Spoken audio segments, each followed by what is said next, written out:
Le premier vœu correspond plutôt à la partie constat de cette matinée. Donc je vais vous le lire, en même temps il va vous être distribué.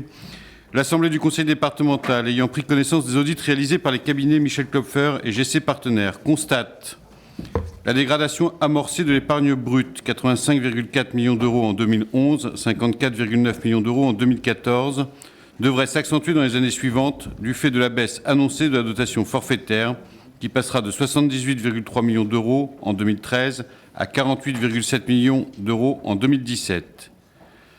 L'augmentation incompressible des dépenses sociales obligatoires, qui représentent la moitié des dépenses du département, devrait se poursuivre à un rythme élevé, plus 5% par an. Compte tenu du désengagement sans précédent de l'État, la solvabilité du département serait mise en cause dès 2017, seuil d'alerte de 10 ans dépassé pour la capacité de désendettement. Quatrième point, l'Assemblée considère comme son devoir d'entreprendre des actions pour anticiper la dégradation des comptes annoncés, maintenir une capacité d'investissement et engager des politiques nouvelles. L'Assemblée du Conseil départemental demande la publication de l'intégralité de l'audit, mais en cela, vous avez déjà répondu, Monsieur le Président. Voilà le premier vœu. Merci, Monsieur Duché. Je vous laisse présenter le deuxième vœu. Pendant ce temps-là, les collègues peuvent prendre connaissance, puisqu'ils sont déposés sur vos pupitres. Je n'ai pas eu connaissance d'autres vœux déposés par d'autres groupes politiques. Le service des assemblées ne m'a rien dit. Donc je vous laisse, Monsieur Duché, continuer. Bien, le second vœu sont les 10 pistes d'économie. L'Assemblée du Conseil départemental approuve les 10 pistes d'action prioritaires proposées par le Président. Première piste, réduire de 15% les frais généraux de la collectivité. 2, réduire la flotte de véhicules. 3, stabiliser les dépenses de personnel. 4, mutualiser les services supports. 5, réorganiser les centres de gestion externes du Conseil départemental. 6, lutter contre la fraude sociale. 7, redéfinir le financement des transports. 8, réformer la politique des collèges. 9, analyser ligne par ligne les aides financières qui ne relèvent pas des compétences obligatoires du Conseil départemental. 10, vendre le foncier non valorisé du département. L'Assemblée du Conseil départemental demande à l'exécutif la mise en œuvre des actions prioritaires dans le cadre de l'élaboration du prochain budget et lui fait confiance pour dégager les économies attendues visant à redresser la situation et éviter l'impasse financière. Voilà, Monsieur le Président. Merci, Monsieur Duché. Alors, dans l'ordre, parce que je suis là-dessus le règlement intérieur avec précision, donc il y a des prises de parole. S'il y a des demandes de suspension de séance pour 3 ou 4 minutes, elles sont bien sûr de droit pour réunir vos groupes et définir une position de vote, bien évidemment. J'ai dans l'ordre le Président recours. Oui, Monsieur le Président, nous avons débattu d'un certain nombre de points que l'on retrouve dans le premier vœu déposé par le groupe majoritaire. Et pour discuter éventuellement de tel mot ou de tel mot, mais globalement, pour ma part, je ne vois pas comment on pourrait ne pas s'y associer, quoi, en tout cas. Bon. Mais il pourrait y avoir effectivement un ou deux mots de changer, qui ne sont pas fondamentaux. En revanche, les 10 pistes que vous venez d'évoquer, Monsieur le Président, n'ont pas été débattues. Nous avons découvert en séance à la fin de la séance. Donc, pour moi, il m'est impossible de voter sur un document sur lequel je n'ai, d'une manière ou d'une autre, pas pu participer. Ce qui ne veut pas dire que s'il est adopté aujourd'hui, je n'y contribuerai pas. Et je pense l'ensemble de nos collègues aussi.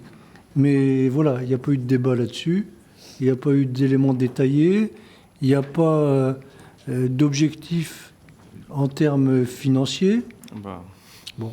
Donc, voilà. Équilibrer le budget. Voilà. Donc, oui, mais qu'est-ce qu'on attend 15% des frais généraux de la collectivité, ça on sait ce que ça représente. Je vous réponds tout de suite, Monsieur voilà. Recourt. Donc, pour ma part, et à titre personnel, puisqu'on ne s'est pas réunis pour discuter de ces vœux, bien entendu, moi, le deuxième vœu ne me paraît pas possible d'être adopté sans qu'il y ait pu y avoir débat et éventuellement complément. Il y aurait pu y avoir 2, 3, 4 ou 5 pistes supplémentaires à l'issue d'un débat. Voilà. Merci, Monsieur Recourt. Soyons clairs. le vrai débat, il aura lieu en débat d'orientation budgétaire. Là, je demande juste, vœu numéro 1, c'est le président du groupe majoritaire qui s'en fait le porte-parole, que les conseillers départementaux prennent acte de la réalité de cet audit et de sa diffusion, parce qu'il faut quand même que le conseil départemental dise oui, on veut la diffusion. Et 2, je vous donne des pistes et non pas des mesures d'économie qui seront mises au travail, de toute façon, dans tout le cycle traditionnel de l'élaboration du budget, débat d'orientation budgétaire, commission des finances. J'ai oublié de répondre au président Kettel tout à l'heure, mais bien volontiers pour reprendre ce format-là, pour travailler chaque année sur le devenir financier de la collectivité. C'est une bonne idée et je retiens bien volontiers la proposition. Mais je ne vous demande pas de valider la vente d'Angoulins-sur-Mer. Je vous demande juste, mais si vous en êtes d'accord, d'acter le fait qu'il faut faire des économies et que malheureusement, au-delà même de ces 10 pistes-là, je n'en vois pas beaucoup plus en termes de famille de pistes d'économie sur lesquelles il faut que nous travaillions. Et j'insiste, je veux et je tiens que l'opposition y soit plus qu'associée, puisqu'en plus, à la différence d'un conseil municipal ou d'un conseil régional, vous êtes élus dans vos cantons respectifs, et donc vous êtes aussi les représentants et les dignes représentants de la collectivité départementale dans vos cantons. Voilà, donc ça compte également. Mais dans l'ordre, M. Kettel, puis Mme Auger. Merci, Monsieur le Président. Nous voterons le premier vœu pour les raisons évoquées par Alfred Recourt. Par contre, en distinction avec sa position, nous voterons également le deuxième en ce que nous retrouvons dans les propositions que vous formulez, plusieurs d'entre elles que j'ai pu moi-même évoquer. Merci, Monsieur Kettel. Madame Auger. Oui, j'ai un petit peu de mal à m'y retrouver dans votre premier vœu. Il y a 1, 2, 3, et puis un 4. Or, je pensais que c'était le 4, c'était en fait ce que vous voulez faire ressortir de ce vœu. Mais ce n'est pas une constatation, c'est une... enfin, on le votera parce que c'est un diagnostic sur lequel nous sommes tout à fait d'accord avec vous, pas de problème. Il faut continuer de gérer le département, quelle que soit la tempête que nous sommes en train de traverser. Ça, Madame Auger. Voilà. Non. Ça. Le manche, comme ça. Oui, pas comme ça, hein, comme ça. Je pense qu'on a déjà commencé... Enfin bon, on ne va pas y revenir. Non. C'est comme ça. Sur le vœu suivant, moi, je partage assez l'opinion. On découvre ça là. Je n'aime pas voter les choses sans les avoir lues, regardées de près. Je pense que c'est des orientations sans doute intéressantes. Nous en avons d'autres à vous faire, Monsieur le Président, sur des détails, mais des détails qui peuvent rapporter de l'argent. Nous vous les ferons. Donc là, moi, je prends note de votre orientation, dans quelle piste vous allez travailler. Nous prenons note, mais nous nous abstenons parce que ça nous est révélé là comme ça. Là aussi, c'est quelque chose que j'aime pas. J'aime bien avoir vu les choses à l'avance. Je voulais vous poser une autre question qui n'a rien à voir. Dans les prochaines réunions, à chaque fois qu'il y aura un dossier présenté, est-ce qu'on pourra parler ou est-ce qu'on sera encore chronométré ? Ah ben je vous invite à reprendre le règlement intérieur. Parce que sinon, c'est pas la peine de venir. On envoie un délégué par Madame groupe Auger, et puis vous faites encore des économies. La réalité dans plusieurs choses. Un, est-ce que vous demandez une suspension de séance pour regarder le vœu plus avant ? Non. 2, vos propositions d'économie, vous me les faites la prochaine fois, si j'ai bien compris votre intervention. C'est gentil. 3, sur le temps de parole, c'est le règlement intérieur sur le débat de politique départementale.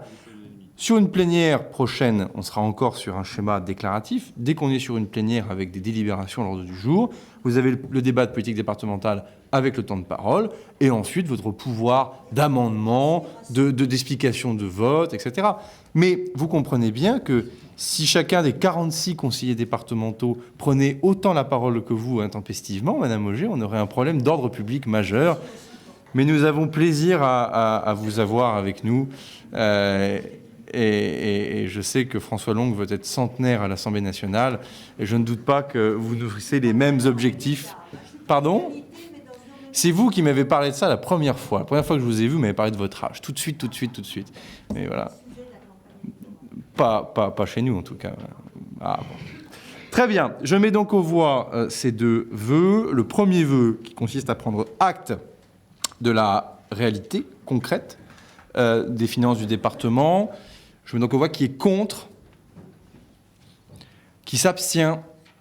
Unanimité, merci.